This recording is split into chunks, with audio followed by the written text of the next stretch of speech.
This is ANN News Brief. Good morning, I'm Lucy Adeyemi. Cameroon's Anglophone separatists have insisted they were not Cameroonians as they appeared in military court on Thursday. Each turn of defendants said their nationalities is Ambazonia. Separatists have been fighting to establish their own state they call Ambazonia for 2 years now, as many English speakers accuse the Francophone majority of discrimination. All 10, including leader Sisiko Ayub Tabe Julius, are accused of terrorism, secession, civil war, and revolution, among other charges.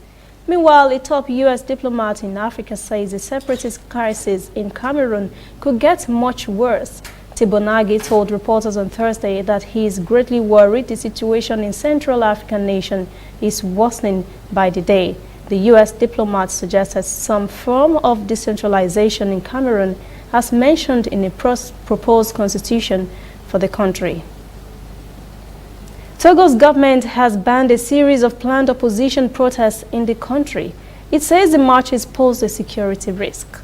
A coalition of 14 opposition parties had announced earlier this week that they would boycott a parliamentary election planned for December the 20th and instead try to stop the electoral process.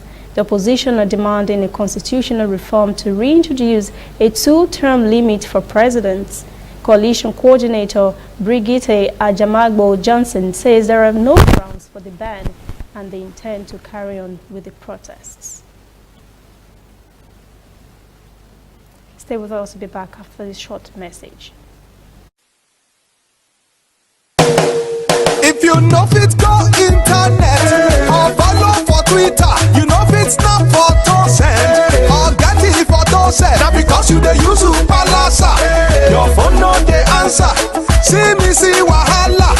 My brother, go get smartphone, yeah. Drop that Palasa phone. Phone wey no go for your hand, yeah. Drop that Palasa phone. Phone wey no fit take selfie. Drop that Palasa phone. No be correct phone, yeah.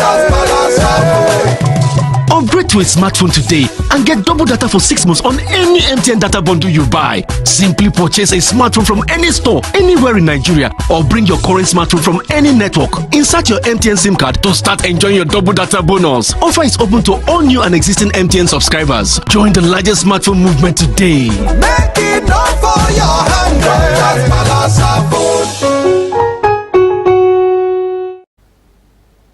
The High Court in Rwanda's capital, Kigali, has acquitted veteran government critic Diane Wigara and her mother on charges of inciting insurrection and forgery.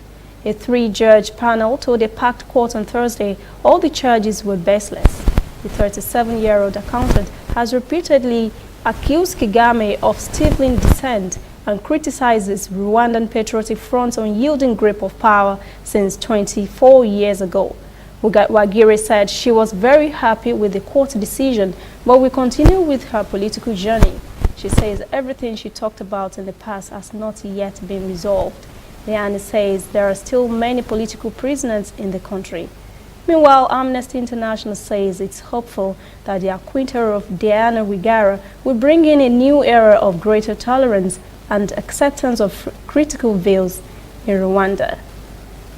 That's ANN News Brief. Thanks for watching. For details on these and other stories, visit our website, annafrica.net. Also join the conversation on Facebook, facebook.com/ANNAfricaTV, Instagram and Twitter at ANNAfricaTV. I am Lucy Adeyemi.